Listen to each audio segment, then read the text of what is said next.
வணக்கம் மக்களே, ஆதார் அட்டை வைத்திருப்போருக்கு டிசம்பர் 14 முதல் புதிய ரூல்ஸ் ஒன்று வந்திருக்கு. அது மட்டும் இல்லாம ஒவ்வொரு முறையும் 50 ரூபாய் செலுத்த வேண்டும் அப்படின்னு சொல்லியிருக்காங்க. ஸோ இதை பற்றின முழு விவரங்களையும் தெரிஞ்சுக்க வீடியோ கொஞ்சம் கூட ஸ்கிப் பண்ணாம கடைசி வரைக்கும் முழுமையா பாருங்க. அப்பதான் என்ன சொல்ல வரோம் அப்படிங்கிறது கிளியரா உங்களுக்கு புரிய வரும். இதுதான் முதன்முறையா நம்ம வீடியோ பாக்குறீங்கன்னா மறக்காம நம்ம சேனலை சப்ஸ்கிரைப் பண்ணிட்டு அந்த லைக் பட்டனை தட்டி விட்டுருங்க. வாங்க வீடியோக்குள்ள போலாம். UIDAI என்று சுருக்கமாக அழைக்கப்படும் இந்திய தனித்துவ அடையாள ஆணையம், அதாவது unique identification authority of India ஆனது கடந்த பல மாதங்களாக ஆதார் அட்டை தொடர்பான ஒரு புதிய மாற்றத்தை அமலுக்கு கொண்டு வர போராடி வந்தது. ஒரு வழியாக இதற்கான கடைசி காலக்கெடு டிசம்பர் 14ஆம் தேதியாக நிர்ணயம் செய்யப்பட்டுள்ளது. அது இலவச ஆதார் அப்டேட்டிற்கான காலக்கெடுவாகும். ஆரம்பத்தில் இது ஜூன் 14, 2024 அன்று முடிவடைய இருந்தது. பின்னர் இலவச ஆதார் அப்டேட் காலம் மேலும் 2 முறை நீட்டிக்கப்பட்டது.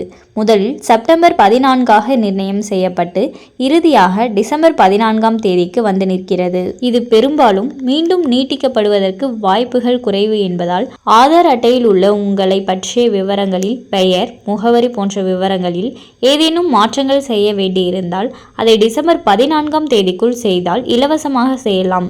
அதற்கு பிறகு ஒவ்வொரு முறையும் ரூபாய் 50 கட்டணம் வசூலிக்கப்படும். இந்த இலவச சேவை அதிகாரப்பூர்வ மை ஆதார் போர்ட்டல் வழியாக மட்டுமே கிடைக்கும் என்பதும் இங்கே குறிப்பிடத்தக்கது. அதாவது தற்போது வரை ஆன்லைன் வழியிலான ஆதார் அப்டேட் மட்டுமே இலவசமாக செய்ய கிடைக்கிறது. அதையே ஆதார் மையம் வழியாக செய்தால் ரூபாய் 50 கட்டணம் வசூலிக்கப்படும். தற்போது இந்த கட்டணம் முறை ஆன்லைன் சேவைக்கும் வரவுள்ளது. எனவே ஆதார் அட்டையில் ஏதேனும் மாற்றங்கள் செய்ய வேண்டியது இருந்தால் அதை இலவசமாக இப்போதே ஆன்லைன் வழியாக செய்துவிடுங்கள். இல்லை என்றால் டிசம்பர் 14ஆம் தேதிக்கு பிறகு ஆதார் மையங்களில் நீண்ட வரிசையில் நின்று அதை செய்ய வேண்டியிருக்கும். ஒருவேளை உங்களுக்கு ஆதார் கார்டை எப்படி ஆன்லைன்ல அப்டேட் பண்றதுன்னு தெரியலனா இப்ப சொல்லக்கூடிய வழிமுறைகளை பின்பற்றி நீங்க அப்டேட் பண்ணிக்கலாம். அதை எப்படி பண்ணணும் அப்படிங்கிறத பார்த்துடலாம். முதலில் அதிகாரப்பூர்வ UIDAI இணையதளத்தை அணுகவும். அதாவது myAadar.uidai.gov.in என்ற வெப்சைட்டுக்கு செல்லவும். இப்போது மை ஆதார் என்பதை தேர்ந்தெடுத்து பின்னர் அப்டேட் யுவர் ஆதார் என்பதை கிளிக் செய்யவும்.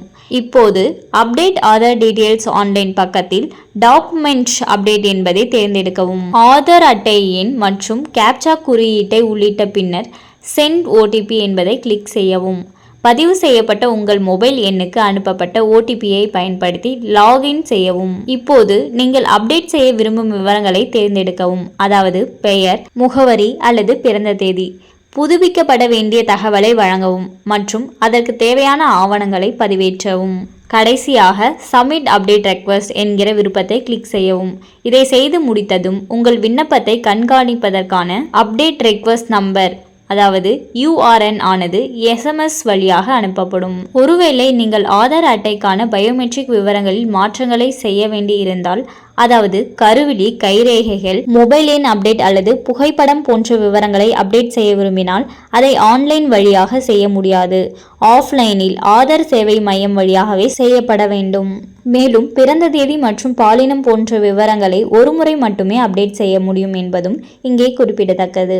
ஸோ யாரெல்லாம் இன்னும் ஆதார் கார்டு அப்டேட் பண்ணாமல் வச்சுருக்கீங்களோ அவங்கெல்லாம் டிசம்பர் 14க்குள்ளே ஆன்லைனில் அப்டேட் பண்ணிக்கோங்க இலவசமாக.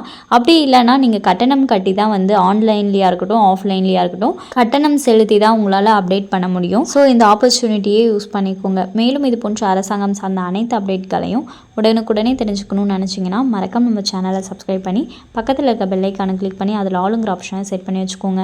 அப்போ தான் நம்ம அப்லோட் பண்ணுற வீடியோ உடனுக்குடனே உங்களுக்கு நோட்டிஃபிகேஷனாக சேரும். அது மட்டும் இல்லாமல் அந்த லைக் பட்டனை தட்டி விட்டுருங்க. தேங்க்ஸ் ஃபார் வாட்சிங்.